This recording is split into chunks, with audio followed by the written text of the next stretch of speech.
Welcome to all the media persons. तो आज का जो हमारा ये प्रेस कॉन्फ्रेंस हमने बुलाया है, ये जो पिछले एक हफ्ते से पूरे इंडिया के अंदर रामनवमी रैलीज़ के नाम पर जो एक वायलेंस अनलीश हुआ है इंडिया के अंदर, जो दंगे हुए हैं, उसकी एक कंडेम करने के लिए और जो एक कॉन्स्पिरेसी चल रहा है, उस कॉन्स्पिरेसी को लोगों के सामने लाने के लिए हमने ये प्रेस कॉन्फ्रेंस किया है। पूरे इंडिया के अंदर आप देखते हैं कि एक ही तरीके के दंगे हर जगह हो रहे हैं, एक प्लान्ड तरीके से हो रहे हैं। इसको आप एक रैंडम दंगे नहीं समझ सकते कि रैंडम यहाँ वहाँ हो रहे हैं, बल्कि इसमें एक पूरा का पूरा एक प्लान तरीके से, एक सिस्टमेटिक तरीके से हो रहा है। गुजरात, झारखंड, कर्नाटका, मध्य प्रदेश, बिहार, गोवा, वेस्ट बंगाल, हर जगह हम देखते हैं कि एक ही तरीके से पूरी जगह ये दंगे हो रहे हैं, जहाँ पर पहले रैली लेकर आ जाते हैं, मस्जिदों के सामने तलवार और अलग अलग हथियार को और एकदम ही प्रोवोकेटिव स्लोगन्स बताए जाते हैं, और उसके बाद हम देखते हैं कि एक दंगे भड़क जाते हैं। और हमेशा की तरह हम देखते हैं कि इसमें प्रॉपर्टी लॉसेस जो है एक कम्युनिटी का ही ज़्यादा हो रहा है। इसमें भी अगर आप लोग देखेंगे तो एक ट्रेंड है इसके अंदर कि दुकानों को सिस्टमेटिकली जलाया जा रहा है। एकदम क्राउडेड मार्केट प्लेसेस जो होते हैं, जहाँ पर आइडेंटिफाई करना मुश्किल हो जाता है कि कौन सी धर्म के लोगों की कौन सी दुकान है। ऐसे वक्त में भी हम देखते हैं कि जो फैक्ट फाइंडिंग रिपोर्ट्स वहाँ पर गए, उसमें आता है कि सिस्टमेटिकली, स्पेशली राजस्थान के हरौली में सिस्टमेटिकली दुकानों को लेबलिंग करके उनको जलाया गया था, टारगेट कर अड़ोस पड़ोस में अलग अलग धर्म के लोगों की दुकानें होने के बावजूद भी सिस्टमेटिकली दुकानों को आइडेंटिफाई करके टारगेट किया गया था। इसके पीछे आप देखते हैं कि आज से चंद महीने पहले हरिद्वार में एक धर्म सभा हुआ था, जिसमें ओपनली एक जेनोसाइड का अपील किया गया था, मुसलमानों के खिलाफ जेनोसाइड करने का। उस वक्त बहुत सारे मीडिया पर्सन्स ने भी इस इशू को रेस किया था, और अनफॉर्चुनेटली जो लोग इस धर्म संसद में जिन लोगों ने जेनोसाइड का कॉल किया था, वो सब लोग आज बाहर हैं, और इससे उन्हें और कॉन्फिडेंस आ गया है कि गवर्नमेंट उन्हें कुछ भी नहीं करती। इस वजह से हम देखते हैं कि उनका एक हौसला उन्हें बढ़ा है, जिसके वजह से वो इस तरीके की हरकत पूरे इंडिया के अंदर कर रहे हैं। इसमें और एक बहुत ही अफसोस बात यह है कि जो गवर्नमेंट का जो रवैया, एडमिनिस्ट्रेशन का रवैया है, ये भी एक नया ट्रेंड बताता है। हमेशा हम देखते हैं कि victims will be converted into culprits. घर मुसलमानों के जले हैं, अक्सर मुसलमानों के प्रॉपर्टीज़ पर हमला हुआ है, उसके बावजूद हम देखते हैं कि पुलिस का एक्शन भी वन साइडेड हो रहा है। स्पेशली मध्य प्रदेश में अगर आप देखेंगे, मध्य प्रदेश में सिर्फ और सिर्फ एक शक की बुनियाद पर के ये राइटर्स हैं, इसलिए उनके घरों को तोड़े जा रहे हैं। ना तो लॉ को फॉलो किया जा रहा है, ना तो जुडिशरी को फॉलो किया जा रहा है, और ये भी वन साइडेड हो रहा है। उसी मध्य प्रदेश में जब वहाँ के होम मिनिस्टर से पूछा गया कि कौन से कानून के तहत आप ऐसा कर रहे हैं, उनके पास जवाब नहीं था। सिर्फ कोई कानून को फॉलो नहीं किया जा रहा है, उन्हें जो ठीक लगा, माइट इज़ राइट, इस पॉलिसी को फॉलो करके घरों को तोड़ा जा रहा है। उसमें भी आप देखेंगे जो उनका एक क्लेम है कि दंगाइयों के खिलाफ हम ये कर रहे हैं, वो भी वन साइडेड है, क्योंकि वही खरगोन में जो है मस्जिदों को जलाई गई थी, लेकिन जिन मस्जिदों को जलाई गई थी उन दंगाइयों के घरों को किसी ने नहीं तोड़ा।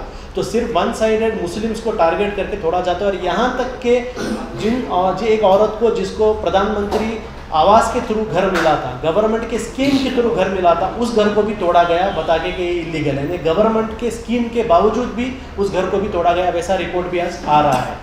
और एक बात जो यहाँ पर इम्पोर्टेंट है, वो है जो सेक्युलर पार्टीज़ हैं, उन सेक्युलर पार्टीज़ का यहाँ पर साइलेंस। सेक्युलर पार्टीज़, टॉप जितने भी बड़े बड़े सेक्युलर पार्टीज़ हैं, वो लोग इस वायलेंस को कंडेम करने के लिए रेडी नहीं है। हम देखते हैं कि बड़े बड़े सेक्युलर पार्टीज़ भी एक सॉफ्ट बात करने की, एक बैलेंसिंग एक्ट करने की यहाँ पर कोशिश कर रहे हैं, इंक्लूडिंग कांग्रेस पार्टी हो या जो आम आदमी पार्टी हो, समाजवादी पार्टी हो, जो भी नेशनल लेवल के पार्टीज़ हैं, सारे पार्टीज़ जो हैं एक बैलेंसिंग स्टैंड कर रहे हैं। एक जो एट्रॉसिटीज़ यहाँ पर एक सिंगल कम्युनिटी पर हो रहा है, एक प्लान्ड कम्युनल राइट पूरे इंडिया में जो ऑर्गेनाइज किया जा रहा है, उस चीज़ को ये लोग नज़रअंदाज कर रहे हैं। ये बड़ी अफसोस की बात है कि सेक्युलर जो पार्टीज़ हैं, उनके लिए सेक्युलरिज्म सिर्फ पेपर में है, लेकिन प्रैक्टिस में नहीं है। नेक्स्ट चीज़, पॉपुलर फ्रंट की तरफ से इस इश्यूज़ में हम लोग इंटरवीन करने वाले हैं। पॉपुलर फ्रंट ने फैसला लिया है कि इस इशू में जो विक्टिम्स हैं, उन विक्टिम्स को popular Front of India legal aid provide करेगा। आप लोग जानते हैं कि पॉपुलर फ्रंट ऑफ इंडिया हमेशा से लीगल एड में बहुत ही आगे रहने वाली एक तंजीम है। बहुत ही हाई प्रोफाइल केसेस हमने फाइल किए हैं, तो हमारी स्टेट्स में अलग अलग स्टेट्स की लीगल टीम इन विक्टिम्स को रीच आउट करेगी और इन्हें लीगल एड हम प्रोवाइड करेंगे। दूसरी बात जो यहाँ पर हमारा एक डिमांड है, ये है कि एक सुप्रीम कोर्ट सिटिंग या रिटायर्ड जज के अंडर में एक कमीशन सेटअप किया जाए और उस कमीशन को पूरे इंडिया में जहाँ जहाँ ये राइट्स हुए हैं उसकी इंडिपेंडेंट इंक्वायरी कर उस रिपोर्ट को पब्लिक किया जाए। ये जो पुलिस की इंक्वायरी रिपोर्ट्स हैं अलग अलग स्टेट्स में, हम जानते हैं कि इसमें गवर्नमेंट का प्रेशर होता है, इसलिए यहाँ पर एक सिटिंग या रिटायर्ड सुप्रीम कोर्ट जज के अंडर में कमीशन इमीडिएटली सेटअप करना चाहिए और उसको उस कमीशन का इन्वेस्टिगेट करना चाहिए। और तीसरा चीज़, ये जो आप देख रहे हैं कि जो पूरे इंडिया में जो अटैक्स हो रहे हैं, स्पेशली मुस्लिम कम्युनिटी को जब टारगेट किया जा रहा है पिछले 1 ईयर से, इसमें असल में है मुस्लिम्स को एक फील कराने की कोशिश किया जा रहा है कि you are second class citizens, आप कानून के पास भी नहीं जा सकते, आप गवर्नमेंट के पास भी नहीं जा सकते, आप जुडिशरी में भी जाएंगे, you will be the victims and you will be the culprits. ये जो एक ट्रेंड बनाया जा रहा है, इसकी एक मकसद ये है कि उनका कॉन्फिडेंस और उनका जो एक विल है, इस विल पावर को तोड़ने के लिए। तो पॉपुलर फ्रंट ऑफ इंडिया पूरे इंडिया में कैंपेन भी लॉन्च करेगा कॉन्फिडेंस बिल्डिंग का, will be reaching out to various Muslim places जहाँ जहाँ ये इश्यूज हुए हैं थ्रू आउट द कंट्री, और सेक्युलर माइंडेड लोगों के साथ मिलकर हम लोग एक कॉन्फिडेंस बिल्डिंग प्रोग्राम करेंगे जिसमें उनकी लीगल अवेयरनेस उनको हम दिलाएंगे, साथ ही साथ उनके जो डेमोक्रेटिक और राइट्स हैं और कॉन्स्टिट्यूशनल राइट्स हैं, उस कॉन्स्टिट्यूशनल राइट्स से उन्हें अवेयर करेंगे, और स्पेशली उनके अंदर उनके कॉन्स्टिट्यूशनल राइट्स जब भी वायलेट किए जाएं तो उनके सामने कॉन्स्टिट्यूशनल और लीगल क्या क्या प्रोविजंस हमारे पास मौजूद हैं उसकी हम अवेयरनेस करेंगे। ऐसा कैंपेन भी हम लॉन्च करेंगे। मीडिया वालों से मेरी एक रिक्वेस्ट है कि ये जो पॉपुलर फ्रंट का जो डिमांड्स हैं गवर्नमेंट से और पॉपुलर फ्रंट के जो अभी नेक्स्ट एक्शंस होने वाले हैं उस चीज़ को आप लोग आपके मीडिया के थ्रू कवरेज दें। See it's already started, I don't have the exact number now, it's already started because in all those places there have been curfews, so people and legal teams are not allowed to go there, but surely from today onwards, yesterday one of our team from Rajasthan has already visited Karwali, our state team, and today by evening they will be publishing the report. Similarly in all cities and wherever there have been problems, we will be visiting in coming 1 week and we will be filing the FIRs and taking wakalats from them and we will be following up the cases. देखिए campus front वालों ने जो statement दिया है मैं उसके बारे में यहाँ बता नहीं सकता, मैं अपने बारे में बता सकता हूँ। देखिए self defence is not a crime. अगर किसी भी एक शख्स है, अगर हम और आप भी हैं, हमारे घर पर हमारे फैमिली पर अगर कोई भी प्रॉब्लम करने के लिए आता है, हमारा नेचुरल रिएक्शन है। और इंडिया की जुडिशरी भी हमें बहुत सारे जुडिशियल जजमेंट अगर आप देखेंगे, वो जुडिशियल जजमेंट एक इंडिविजुअल को राइट टू सेल्फ डिफेंस भी देता है और आप बहुत सारे जजमेंट्स भी देखेंगे। यहाँ पर हम पॉपुलर फ्रंट की तरफ से जो हम अपील करते हैं कि मुस्लिम कम्युनिटी के अंदर, ना सिर्फ मुस्लिम कम्युनिटी के अंदर, हर एक लोकल के अंदर जो है इस तरीके का एक अरेंजमेंट्स होना चाहिए क्राइसिस मैनेजमेंट का, और इसमें सिर्फ मुस्लिम्स को इन्वॉल्व नहीं होना चाहिए। अलग अलग कम्युनिटीज़ जो लोकल कम्युनिटीज़ होते हैं, हर कास्ट कम्युनिटीज़ होते हैं, ये कास्ट कम्युनिटीज़ के लोगों को आपस में मिलकर ऐसे क्राइसिस को मैनेज करने का एक सिस्टम लाना चाहिए, क्योंकि यहाँ पर हिंदू रिलीजन को मिसयूज़ किया जा रहा है। हम जानते हैं कि ये जो राइट्स को आप कभी पर भी हिंदू मुस्लिम राइट नहीं कह सकते। We should never call this Hindu Muslim riot. Hindus का इसमें कोई भी इन्वॉल्वमेंट नहीं है। This is purely RSS engineered riot. RSS जो है हिंदू कम्युनिटी के फेस्टिवल्स को हाईजैक कर रहा है, हिंदू कम्युनिटीज़ के सिंबल्स को हाईजैक कर रहा है और एक इमेज प्रेजेंट किया जा रहा है कि this is Hindu Muslim rights. तो यहाँ पर लोकल क्राइसिस मैनेजमेंट भी होना चाहिए, जिसमें ना सिर्फ मुस्लिम कम्युनिटी बल्कि अलग अलग हिंदूज़ कम्युनिटी के अंदर अलग अलग जो कास्ट कम्युनिटीज़ उन्हें मिलकर इसको एक फेस करना होगा। This demand of banning Popular Front is not a new thing. Since 2007 when we were launched, from then onwards this demand is coming up. And there is a politics behind it. BJP has its own politics for saying that. Some secular parties have their own politics for saying that. So when you want to ban an organization, there should be a reasons to ban an organization. Just because some political party believes that Popular Front need to be banned, you cannot ban us. And that is the reason everyone might know that in 2017, there is a very big campaign saying that Popular Front will be banned within 1 week. But it's now 5 years. We are here before you.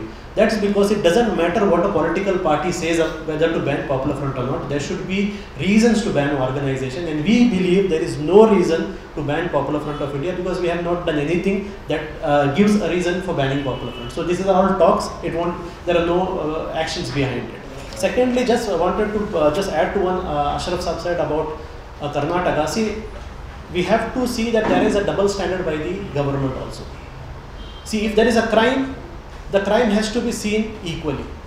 When there was a murder of a Hindu youth in a Bajrang Dal activist in Shimoga, just a month ago there was a murder of a Muslim youth in Nargund. Okay, Shamir. But what are the reaction of the government? Both were communal as for what were communal killings. In Nargunda, he was killed by the right-wing groups. But when it comes to a murder of a Bajrang Dal activist, there is a politics behind that, and UAPA is invoked. But where murder of a Muslim youth happens just a month ago, there is no UAPA, and the people who are involved in that will be scot-free. So this is a double standard which we are seeing not just in Karnataka but in all BJP ruled state, where BJP is using the government machinery and the government administration to marginalize and bias against Muslim community. So this is also very serious trend that's happening in India. Even compensation, if you see, there was compensation given to the Bajrang Dal person who died in Shimoga, but there was no compensation given to a person died in Nargunda, a Muslim boy who was killed in Nargunda. So this is a double standard which we are seeing across India and very evident in Karnataka also. No, actually we are not. No, actually we are discussing about it. We are discussing because what we see. Let us not just limit it to one compensation. In Karnataka, what we are seeing is basically the way UAPA, especially UAPA and draconian laws are being used. There is a very big bias that is visible. Very big bias is visible. Lot of victims have approached us. Many victims in Karnataka are regularly approaching Popular Front of India saying that the same crime committed by different communities, the reaction of the government and administration is different. So they are asking us whether any legal help can be done, and Popular Front is studying the legal option, whether this discrimination can be challenged in the High Court. The moment we decide it, we'll again come before the media and announce it. But we are studying it. Only giving statement is not a solution. Secular parties are not meant only to give statements. When there is such an aggressive campaign done by the BJP to promote communalism, we expect that there should be a very aggressive campaign by the secular parties to promote communal harmony and secularism. But that's not happening. You will see some leaders here and there, they will be giving one statement. But India is in such a situation that just giving such random statements won't work. You are fighting against a machinery that is promoting communalism. So secular parties should also be very aggressive when it comes to promoting secularism and communal harmony. That is what we are demanding from them. We are talking about justice for the victims. You need to know a trend. Okay, that is because we see in India that whenever Muslims are the victims, the government, which has to play the role of the prosecution, they don't play that role. That is a fact.